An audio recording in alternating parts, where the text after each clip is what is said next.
Google এবার নিয়ে আসছে পিক্সেল 11 প্রো আর পিক্সেল 11 প্রো এক্সেল।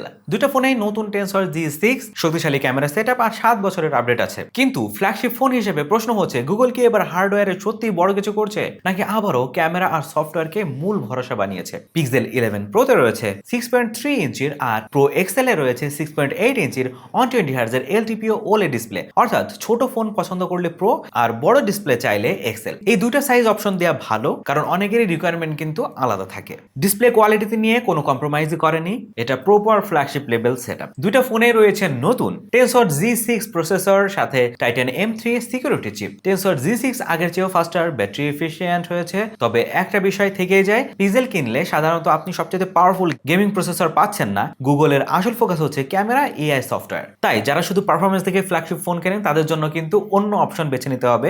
এই ফোনগুলো হচ্ছে না। ক্যামেরাতেই প্রো মডেল দুইটির আসল শক্তি। পেছনে আছে 50 মেগাপিক্সেলের মেইন সেন্সর, 48 মেগাপিক্সেলের আলট্রাওয়াইড সেন্সর, 48 মেগাপিক্সেলের 5x টেলিফটো ক্যামেরা, সামনে 42 মেগাপিক্সেলের সেলফি ক্যামেরা। বিশেষ করে 5x জুম, পোর্ট্রেট আর নাইট ফটোগ্রাফিতে পিক্সেলের কাছ থেকে ভালো রেজাল্ট আশা করাই যায়। এবার গুগল জুম আর লো লাইট ক্যামেরাতেও আরো নতুন কিছু ফিচার যোগ করেছে। কিন্তু ব্যাটারি এবং চার্জিং দেখলে মনে প্রশ্ন এসেই যায়। পিক্সেল 11 প্রোতে 4850 mAh এর ব্যাটারি, 30 ওয়াটের চার্জিং, আর প্রো এক্সেলে 5115 mAh এর ব্যাটারি, 45 ওয়াটের ফাস্ট চার্জিং সাপোর্ট, সাথে 25 ওয়াটের ওয়্যারলেস চার্জিং আছে। ব্যাটারি মোটামুটি ঠিক আছে, কিন্তু আজকাল অনেক অ্যান্ড্রয়েড ফ্ল্যাগশিপে যখন অনেক বড় ব্যাটারি দিচ্ছে, আরো ফাস্ট চার্জিং সাপোর্ট দিচ্ছে, সেইখানে 30 ওয়াটের চার্জিং কিন্তু অনেক কমই হয়ে যায়। সফটওয়্যারের দিকে আবার পিক্সেল এখনো শক্ত জায়গায় আছে। ফোন দুটো এসেছে অ্যান্ড্রয়েড 17 নিয়ে এবং পাওয়া যাবে 7 বছরের আপডেট, সাথে গুগলের জিমিনাই আর নতুন এআই ফিচার গুলোও থাকবে। যারা অনেক বছর ফোন ব্যবহার করেন, তাদের জন্য এই লং টার্মের আপডেট কিন্তু অনেক কাজের একটা ব্যাপার। সব মিলিয়ে পিক্সেল 11 প্রো সিরিজের ক্যামেরা, ডিসপ্লে, সফটওয়্যার খুবই ভালো, কিন্তু ব্যাটারি ক্যাপাসিটি, চার্জিং স্পিড আর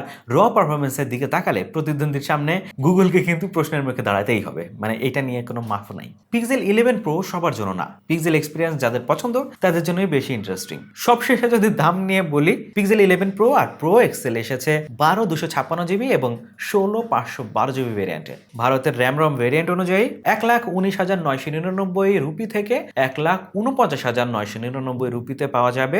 আর সেইখান থেকে অনুমান নিয়ে যদি বাংলাদেশের দাম বিবেচনা করি, সেই ক্ষেত্রে বাংলাদেশের 1.5 লাখ থেকে 2 লাখ টাকার আশেপাশে দেখা যেতে পারে। এখন আসল প্রশ্ন হচ্ছে, এত টাকা খরচ করে আপনি পিক্সেল 11 প্রো সিরিজ নেবেন, নাকি স্যামসাং আইফোনের দিকে যাবেন? আপনার মতামত জানিয়ে দিন কমেন্ট সেকশনে। এখনো যারা চ্যানেলটিকে সাবস্ক্রাইব করেনি, এখনো সাবস্ক্রাইব করে রাখেন। দেখা হচ্ছে পরবর্তী ভিডিওতে। আল্লাহ হাফেজ।